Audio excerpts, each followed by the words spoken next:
Ok, hoy vamos a hablar un poquito sobre las artes adivinatorias. Ahora, ¿por qué es tan importante este tema? Primero porque al ser humano siempre le ha inquietado mucho el futuro. Ok, primero por esa parte.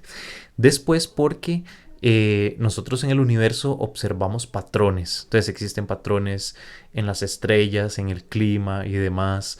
Y algunas personas dicen que esos patrones se cumplen en la vida de las personas, se cumplen incluso en la historia y que estudiando esos patrones se puede saber qué es lo que va a pasar a futuro. Entonces, también por ese tema nos interesa. Y después la otra es que actualmente se dice que las personas son las dueñas de su vida o son las que deciden sobre su vida. Pero si nos ponemos a profundizar un poquito, en realidad la mayoría de cosas que nos pasan, nosotros no las decidimos, sino que nos pasan. Es producto del azar, desde la familia en la que nacimos hasta las cosas que nos pasan, son casi que producto del azar, ¿verdad? Entonces, esto ha sido una forma de enfrentar ese azar. Sí, como vos decías, hay un tema del producto del azar, ¿verdad? De las circunstancias de la vida. Y también hay un descubrimiento, ¿verdad? Por parte del hombre que al ir descubriendo la naturaleza, a irla entendiéndola, empieza pues de una forma muy inmadura a interpretarla de cierta forma, ¿verdad?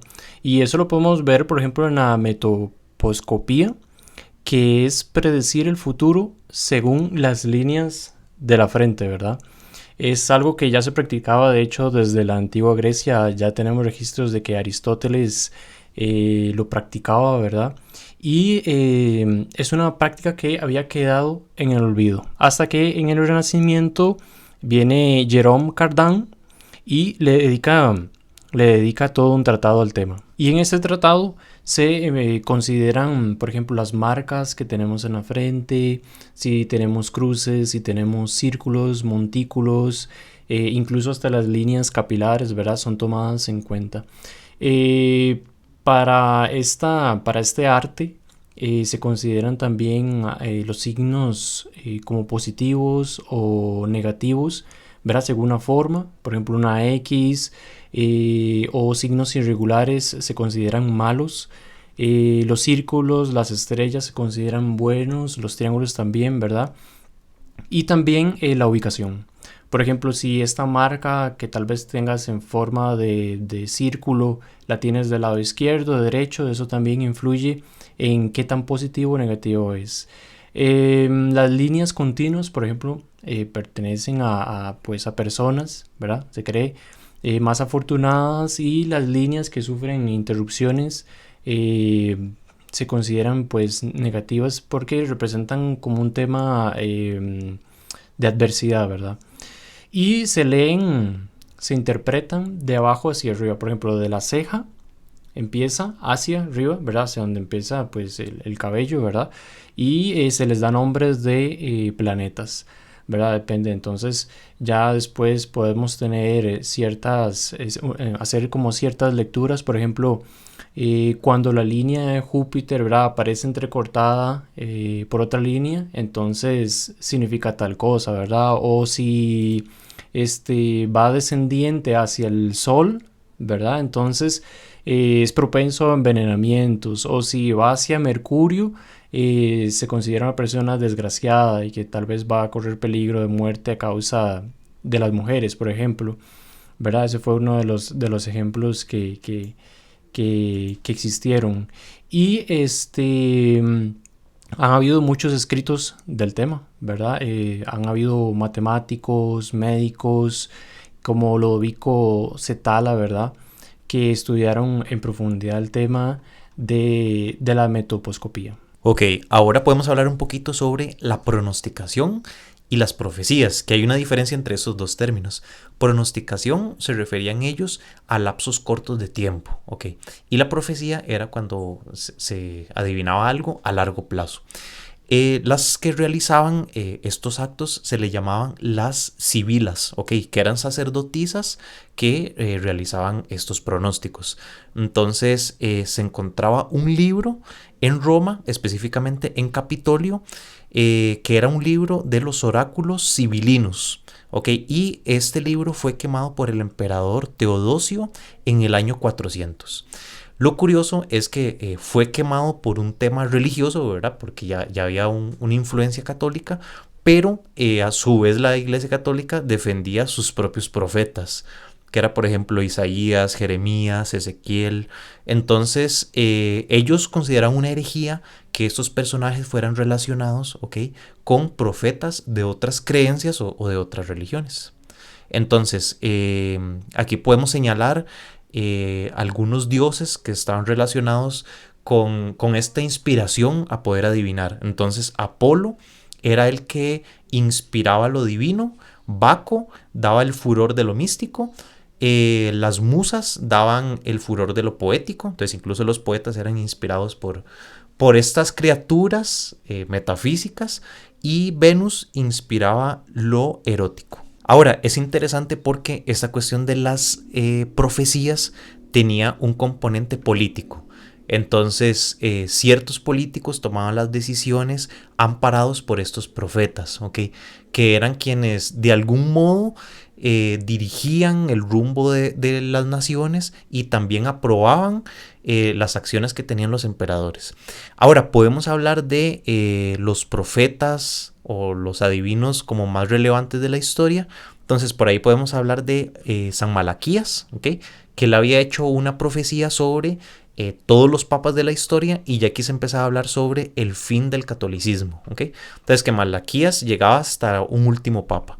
Lo curioso es que estas profecías se hicieron en el año 1148, pero fueron publicadas hasta el año 1595. Entonces, lo que se rumora es que esta lista fue hecha en el año 1590. Entonces, claro, entre todos esos años que pasó sin publicar, y por supuesto que se iba a cumplir esa profecía, ¿verdad? Entonces, lo que hay que revisar es si realmente se cumple desde ese año que fue publicado hasta la fecha. Lo curioso es que el último papa, ¿ok? Ese Pedro el Romano calza con nuestro papa actual. Entonces, según la profecía, ese sería el último papa, pero habrá que esperar, ¿verdad? Después podemos hablar del profeta Nostradamus, que es uno de los profetas que tiene como más relevancia, y él hizo profecías hasta el año 3797. Ahora, hay personas que dicen que él es relevante justamente porque tendrían que pasar demasiados años para poder corroborar si realmente se va a cumplir o no lo que él dijo, ¿verdad? Entonces hay ciertas cosas que se han cumplido, claro, porque son profecías un poco abstractas, un poco vagas, ¿verdad? Que podrían calzar con muchos eventos históricos. Y el otro profeta interesante es Paravincini, ¿ok? Que era un personaje argentino del siglo XX, que él usaba una técnica que se llaman psicografías. Entonces él entraba en un trance, en una inspiración, y él hacía ciertos dibujos que relataban cuestiones que iban a pasar a futuro. Se dice que él habló sobre el alunizaje, habló sobre lo que iba a pasar en las Torres Gemelas, y curiosamente él hablaba sobre la segunda venida de un profeta, ¿ok? Que iba a venir de Asia, un profeta, pero por llamarlo así como un mesías, que iba a venir de Asia, y este relato fue tomado por una religión que se llama el Principio Divino, ¿ok? Porque su fundador es un personaje, Sun Myung Moon, de Corea del Sur, que curiosamente él fue por muchos años el presidente de la ONU, y es venerado actualmente esa religión casi que como un mesías, ¿verdad? Entonces ellos usan la profecía de Paravincini como una forma de aprobar, por decirlo así, o afianzar sus creencias. Ok, ahora vamos a hablar de la oniromancia, que trata de la adivinación por los sueños. Y también la onirocrítica, que es el método de interpretación de los sueños. Bueno, esto permaneció durante muchos años como algo casi científico, ¿verdad? O sea, era aceptado por la mayoría de la gente y la gente lo creía. Hasta que llega Freud, y él en su publicación La ciencia de los sueños, pues llega a caducar todas estas certezas que tenían los onirománticos, ¿verdad? Y luego de Freud aparecen otros autores, como por ejemplo San Nicéforo con el Oneirocriticón, ¿verdad? Él fue un patriarca de Constantinopla en el siglo XI que enumera algunos de los símbolos, ¿verdad?, que podemos tener cuando soñamos, por ejemplo, cosas, animales, personas, situaciones. En el Renacimiento, Jerome Cardan, que lo mencionamos anteriormente, también dedica un libro a los sueños. Jean Belot, del siglo XVII, un sacerdote que también siente una cierta fascinación por el tema de los sueños, e incluso logra publicar un libro acerca de la interpretación de los sueños según los ciclos de la luna, ¿verdad? Y yo creo que es algo que ha permanecido en el tiempo, incluso hasta nuestros días, porque creo que nosotros más de una vez hemos escuchado a personas que hablan de los sueños que han tenido y los relacionan con situaciones de la vida. Por ejemplo, que soñaron con cierto número, cierta situación, entonces lo interpretan de que deben de comprar cierto número en la lotería, o que tienen miedo de que les pase algo porque soñaron con tal situación que tal vez fue desagradable, ¿verdad? Entonces yo creo que esa interpretación de los sueños todavía sigue muy dentro de nuestras sociedades, ¿verdad?, actuales. Ahora la onirocrítica está en manos de los psicoanalistas, ¿verdad? Ellos son los que pues le han dado una evolución, ¿verdad? Han desarrollado este tema ya a un nivel un poco más científico. Ok, ahora que estás mencionando a Freud, aquí tengo en mis manos el libro de los sueños de Freud, de Alianza 100. Entonces es un libro que está bastante viejito, ¿verdad? Editado en 1997. Lo curioso es que a pesar de que nosotros estamos en una sociedad que intentamos ser pragmáticos, como guiarnos únicamente por las cosas que se pueden comprobar, que se pueden corroborar, esta oleada de cientificismo donde solo se cree lo verificable y demás, no podemos negar que nuestra naturaleza, dentro de nuestra misma naturaleza, está toda esta cuestión de los sueños, la interpretación, esta cuestión mística, esotérica. No podemos negarla. O sea, por lo mismo, la psicología pues es considerado una ciencia, ¿verdad? Y si nosotros analizamos en el fondo lo que hay en la psicología, en el mismo nombre de la palabra psicología, que viene de ese sí, que significa alma, no podemos negar como esa parte más intuitiva de nuestra propia naturaleza. Ok, ahora podemos hablar un poquito de la astrología. Entonces, esta práctica viene, según la teoría del profesor Gustavo Bueno, desde esta cuestión de cuando nacieron los animales luminosos. ¿Okay? Entonces, nuestros ancestros comenzaron a ver los astros y creían que se podían comunicar con ellos, ¿verdad? Porque ellos creían que todo tenía vida. Y habían muchas creencias sobre la astrología, pero el primero que las unificó fue Ptolomeo, ¿okay? En su famoso libro Tetrabiblos. Entonces él aquí como toma todas las tradiciones de la astrología y las unifica en una sola. Entonces dentro de esta teoría que él forma se habla de los ángulos que se forman entre los planetas. Entonces estaba la conjunción, que era cuando dos planetas estaban alineados, el sextil cuando había un ángulo de 60, cuadrantiles cuando había un ángulo de 90, los trinos cuando habían ángulos de 120 y las oposiciones cuando estaban diametralmente opuestos. Ahora, ¿por qué eran tan importantes estos ángulos? Porque habían ángulos que eran positivos y otros que eran negativos. Entonces, por ejemplo, un ángulo de 60 o un ángulo de 120 eran positivos, mientras que un ángulo de 90 o de 180 eran considerados como negativos. ¿Okay?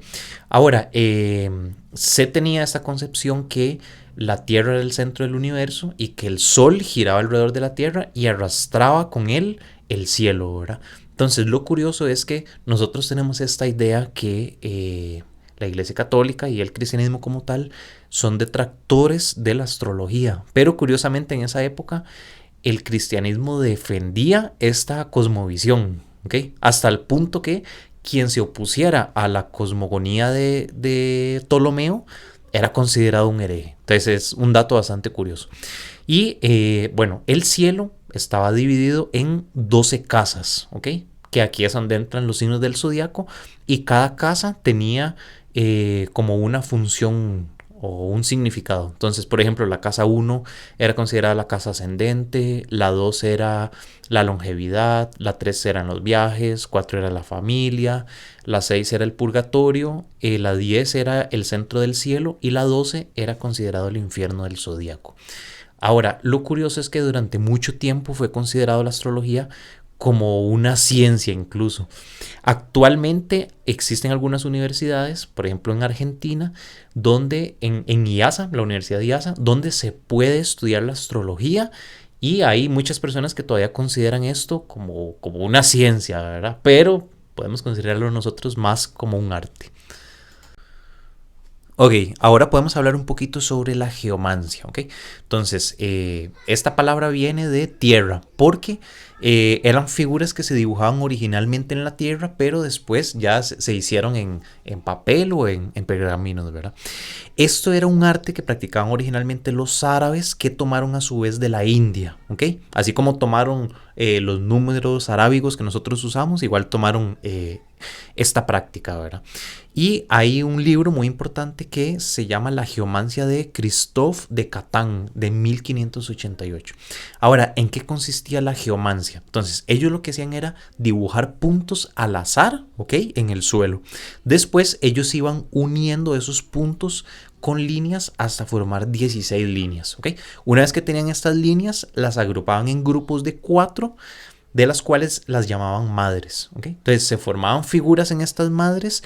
De estas figuras sacaban otros puntos y sacaban otras 4 figuras que se llamaban hijas. Después sacaban otras 4 figuras de las hijas que eran llamadas sobrinas. De estas sacaban 2 figuras que se llamaban testigos. Y después sacaban una última figura que le llamaban el juez. Ahora, ¿por qué era tan interesante? Porque tenía muchos patrones matemáticos, ¿ok? Incluso hubieron matemáticos que trabajaron, ¿ok? Trabajaron en la geomancia e incluso existe una ecuación, ¿ok? Matemática para poder aplicar la geomancia. Entonces, fue muy interesante porque no existía esta distinción entre matemática, como la parte más formal, más científica, y la parte más oculta, más artística, psicológica y demás. Entonces, ellos tenían como combinadas ambas. Entonces, muchos matemáticos trabajaron en la geomancia y muchas personas que les interesaban las artes adivinatorias se acercaron a su vez a la parte matemática. Bueno, y ya por último tenemos a la rhabdomancia o la varita adivinatoria.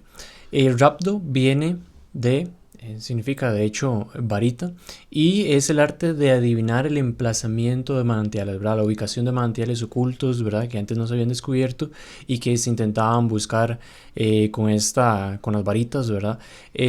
Tesoros escondidos, se buscaban metales, ¿verdad? Y lo que utilizaban era una varita de abedaño silvestre, ¿verdad? Que se supone se movía cuando estaba cerca de algún objetivo, ¿verdad? Cuando estaban buscando, por ejemplo, los metales. Es hasta finales del siglo XV, específicamente en Alemania, donde aparece la varita, ¿verdad? El uso inicial, bueno, como ya dijimos, era el de buscar minerales, manantiales, y luego pasa a, como por así decirlo, a una función más pública, ¿verdad? Lo utilizaban también como péndulo, ¿verdad? Se le adhería de alguna forma alguna pieza de metal bueno, se creía que para buscar otro tipo de recursos, y cambia también la filosofía, porque antes pues se pensaba que era por fuerzas de la naturaleza, y luego se sustituye por radiaciones, ¿verdad? Que las radiaciones del sol, que del mismo cuerpo, de las personas. También se utilizó para buscar el autor de cartas anónimas, ¿verdad? Recordemos que antes se comunicaban a través de cartas y algunas veces no venían firmadas, entonces para saber quién había sido el autor se utilizaba las varitas. Hubo un tiempo en que los sacerdotes católicos se volvieron fanáticos, ¿verdad?, del arte divinatorio, y utilizaban muchísimo las varitas, al punto en que la congregación del Santo Oficio tuvo que prohibirlas, ¿verdad?, bajo pena de excomunión. Después pasa a ser usada como una herramienta para hacer diagnósticos, ¿verdad?, de enfermedades, e incluso también para buscar los mismos remedios. Por ejemplo, el doctor Albert Leprins, él pues ponía a un paciente, lo vestía de negro, se vestía a sí mismo de negro, lo ponía a contraluz, ¿verdad? No podían llevar objetos metálicos, tenían que hacerlo a ciertas horas, ¿verdad? De 9 a 5 se dice, para que no afectara el tema de la radiación del sol, ¿verdad? Se pensaba. Y él con el péndulo iba acercando hacia los órganos, mejor dicho, ¿verdad? Y intentaba como buscar cuál órgano estaba enfermo, cuál no, dependiendo del movimiento de los péndulos. Fue como una herramienta muy utilizada, ¿verdad? Después de la Edad Media.